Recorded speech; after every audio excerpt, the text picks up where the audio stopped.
So today we're just going to be talking about a couple of catalysts which came up when I was doing some workings for crypto and stocks. And there are some warning signs right now in the market which could lead to a downturn. Now, why do I say this? So first we have and I'm going to be writing all of this stuff on the side. So we have the China, the Delta, the Delta variant, which is causing problems in China. For example, we don't want to see another upturn in COVID cases in China or throughout the world. So we are trying to contain this right now, but currently there is no vaccine for the Delta variant. So we are waiting patiently for a vaccine. Um, the Chinese Delta variant.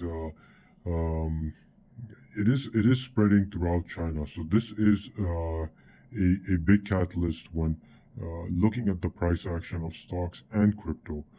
Number two would be the softening from the high prices. So if you guys have been following along with the stock market, you probably noticed you've of the market. So yeah, let's get that right there.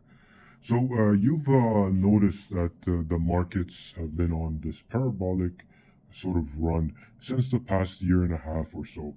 And they've just been going up, up, and up. There's been a lot of money being pumped into the markets and certain companies as well. So now I guess we're coming to that point where, the numbers, the earning numbers and stuff have come in. The hype is kind of going down now, and we're starting to see that sideways action. Number three would be retail sales. And this is retail sales from China. Now, China just took out their numbers, and they're good, but they weren't what was expected from, their forecast. So expected was around 11.5%. Expected was 11.5, and we came in with 8.5, which was the current sales numbers from China. So they missed their targets. Okay. Now we also have the production numbers coming in from China as well, and they stood at 7.8 was expected. Okay, and the number that we ended up getting was 6.4%. That was another miss. I'm just gonna fix this up, and then you guys can use this information, I guess, if things. So this was a miss as well, and these two numbers were very, very crucial for China, and because they missed, we're also expecting this to sort of play out in the U.S. markets as well. So another catalyst. Now, let's look at the situation in the U.S. right now. The U.S. We're getting reports that hospitals are finding it difficult to have beds in their ICUs to treat patients, which is obviously a problem. Hospitals are finding it difficult to find beds. Now, this is important because it sort of indicates that the numbers are going up again with Corona, and we're trying to not get to, I guess, those same levels again. And if hospitals are having a tough time in treating patients, then Corona cases are indefinitely also rising at the same time, and we also have the Delta variant as well. So it is becoming there is a bit of fear and uncertainty in the markets because of the Delta variant. What else can we look at also?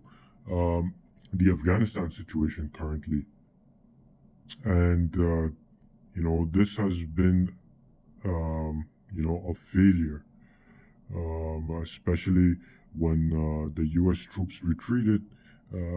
Most, I guess, the best way would be to have some sort of peaceful transition for the Taliban government to come in place, but instead they've just taken over the capital. So again, the news is playing out in the markets. Again, uncertainty in Afghanistan. What is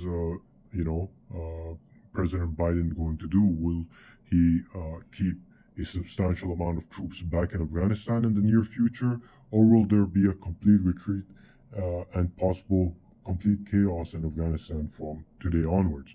Another another uncertainty in the markets. Um, Now we also have Jerome Powell speaking tomorrow.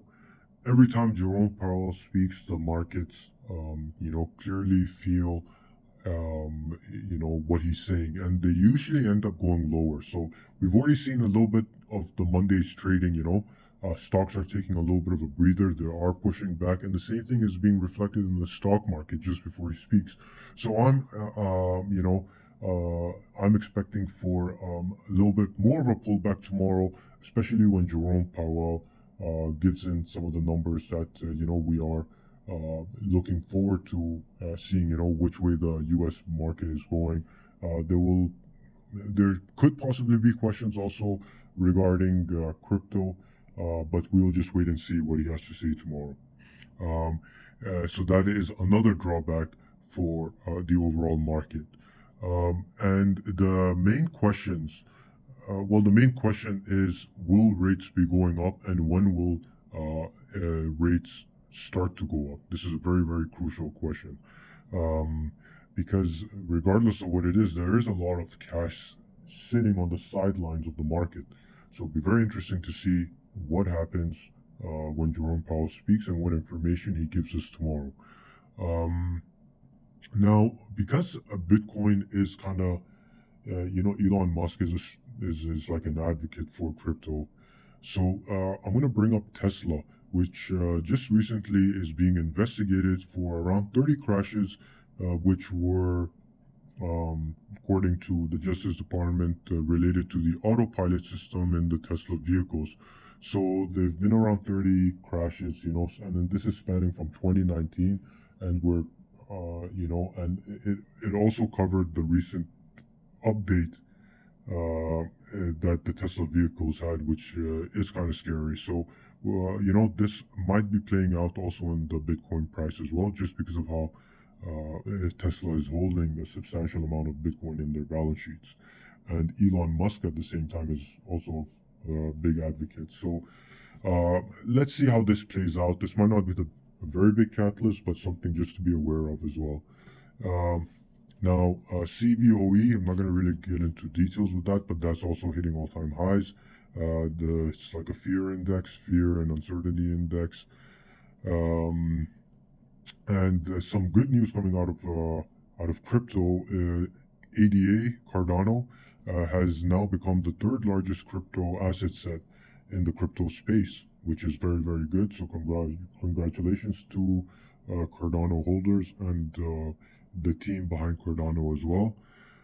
And one of the biggest scares, for the markets has been, obviously Corona, but all that money being printed, from the Federal Reserve, and all that leading up to inflation. So it will be very interesting to see how inflation plays out in crypto, in the recent crypto's price action movement. Are we going to see a little bit of a pullback if inflation numbers do end up coming a little bit higher? How will that play out? Obviously, we know that it's directly linked with the stock market. If inflation does come a little bit higher, then we will see a pullback within the markets. So it'll be interesting to see if that same pullback will be evident in the crypto markets as well. So we'll be keeping a close eye, once those numbers come out. And one positive note to take just from that last point is that, there is a pullback, then, those pullbacks are the best times to get into the market. So it would be very nice to see what sort of pullbacks we get in the markets in the different asset class, I guess, and the different asset classes, and to see where we can pick up the best advantage or best investments for for this week. So that is obviously one positive thing to take for this week. So that's it for this video. Um, those are all the points right now. You can always do your own research as well, which is very important. But just a recap on where the market might be heading. So thanks for watching. If you did find this information useful, make sure to like and subscribe. And thanks for watching. And I will see you in the next one.